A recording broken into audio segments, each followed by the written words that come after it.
What's up, everybody? Xtramillion here once again with the 7th episode of Totally Sick Bioshock Edition.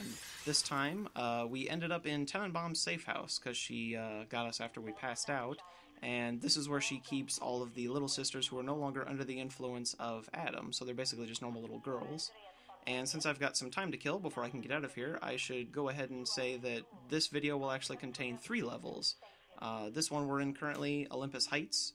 The next one is Apollo Square, and the one after that is Point Prometheus. Now, this video is fairly short, so you might be thinking, well, how can you even have Point Prometheus, because that's a fairly long level where you have to turn yourself into a Big Daddy. Well, hypothetical person asking that question, I actually skip Point Prometheus altogether. Now, you might also be saying, well, I didn't even know skipping levels was even an option.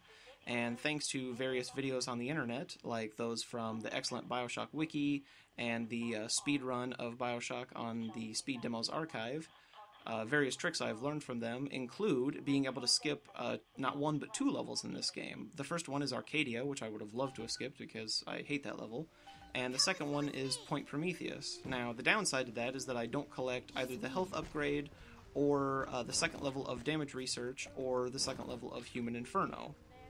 But at this point in the game, I have pretty much all of my prep work done, so the rest of the game is pretty much just a bowl of cherries at this point. I mean, it's super easy to just run through the rest and kill Fontaine and be done with it. So Human Inferno would be nice to equip against him, but it's not really all that necessary. Damage research you don't really need for him because he's obviously not an enemy you can research anyway. And since the only levels I would be able to use the damage bonuses on would be Point Prometheus itself, and the Proving Grounds, I don't really need it, especially since Damage Research 2 offers you a 60% increase, but it does not stack with Damage Research 1, so it would really only be a 30% increase from what I have now. So, on to the level proper. Olympus Heights, Fontaine finds out that you're not really dead, and he gives you another trigger phrase, like, would you kindly, only this one is called Code Yellow, and it basically tells your brain to tell your heart to stop beating. So throughout this level, until you get a dose of what's called Lot 192, your maximum health will continuously decrease. You can't die from it, but obviously you can get to a point where one hit will kill you. What I just bought from that Gatherer's Garden was a health upgrade, the Tonic Vending Expert 2 for 1 atom. It's one of the DLC ones. It basically just lowers the prices in vending machines. Not that it really matters since I don't really use money for a whole lot anyway, except for first aid kits. And I also bought the second level of Wrench Lurker. So right now we're just trying to go through Olympus Heights to find the first dose of Lot 192 so that our health will stop decreasing. So, Olympus Heights is actually where all of the important figures in the game live, like Dr. Suchong, Dr. Tenenbaum, Frank, Andrew Ryan. Sander Cohen lives here, so we could go visit him if we wanted to. I pick up that audio diary that you have to pick up, and then I skip it with a short message by Frank, and then I run out here and destroy this turret and this splicer. Then I buy more first aid kits.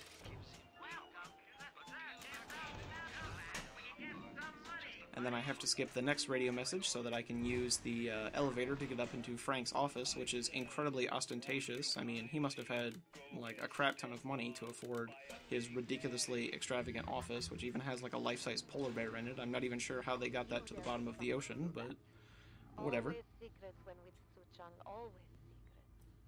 He must have this Lot 192 in his labs near Apollo Square. I once stole a dose and brought it back to my flat on the second floor. So as you can see, we get here and he has this little Zen garden set up. Never knew what Lot 192 was for. I also go into his office and pick up the second level of Electric Flesh, which actually provides you a 100% damage reduction on all electrical attacks, so you can actually stand in the water and electrocute it, and you won't be hurt at all. You can actually just walk right through tripwires, and they won't hurt you. How will we ever account for our But I go back out here, and I equip, over Electric Flesh, I put damage research back on.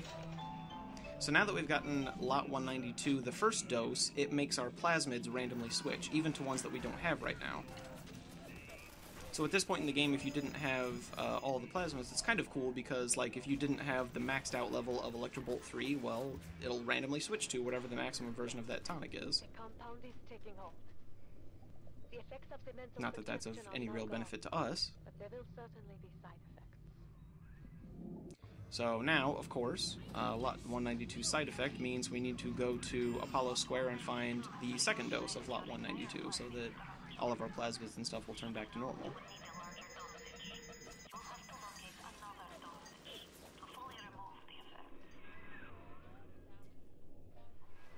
Good.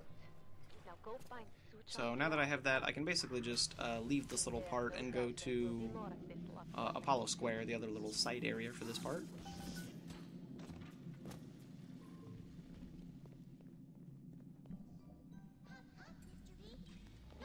There's an Elite Rosie, if you were wondering what they look like. And I will see you guys in Apollo Square.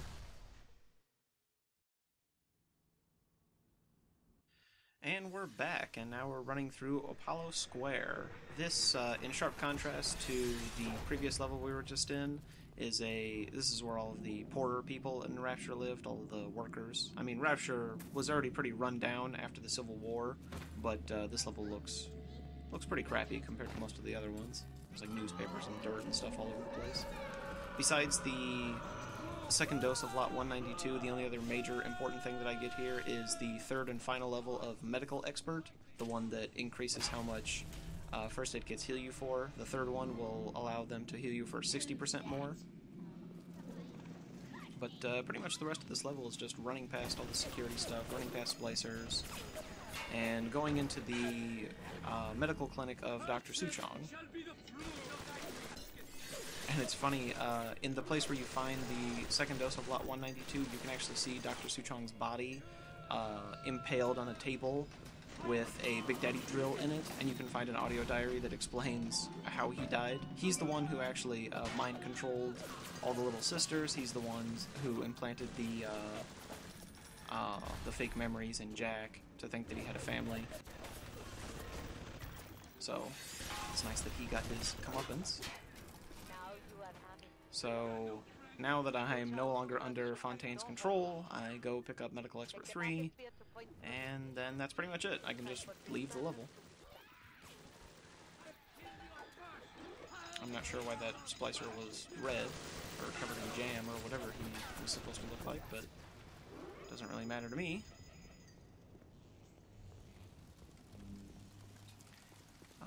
We'll just make our way past all of this junk and head back towards the Rapture Metro and take a bathysphere one last time to Point Prometheus. And then we'll skip that level, and then we'll be on the second to last level in the game.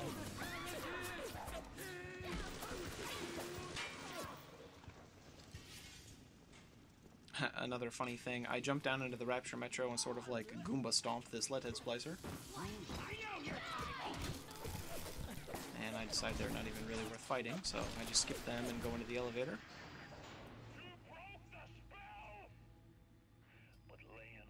And once it reaches the bottom, you just jump over some debris and get into the bathysphere, and then I will see you guys in the next level, Point Prometheus.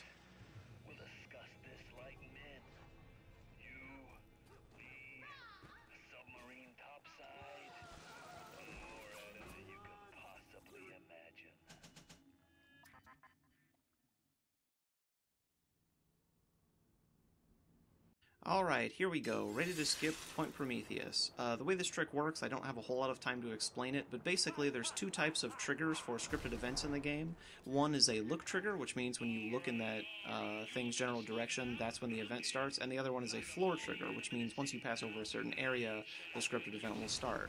Well, this one actually contains both a floor and a look trigger. What you're supposed to do is walk up to this doorway, and then the game sort of sucks you into this little event where you can't move for a couple seconds while Frank slams a pillar on the ground, and then he shoots the lock to the next area, and the door closes, and he escapes, and you have to search the whole level and do a bunch of other stupid crap. Well, the way that you get around it is I sort of circle around the room so that I activate the look trigger while I'm jumping over the floor trigger, so I activate both events at the same time while I'm in midair, so that it can't, you know, pin me to the ground where I can't move. And then once the event is actually already started, but I can still move, I'm able to get through the door before he shoots it and closes it. And then that basically just skips the level. So that's it, and I will see you guys in the next level, the Proving Grounds.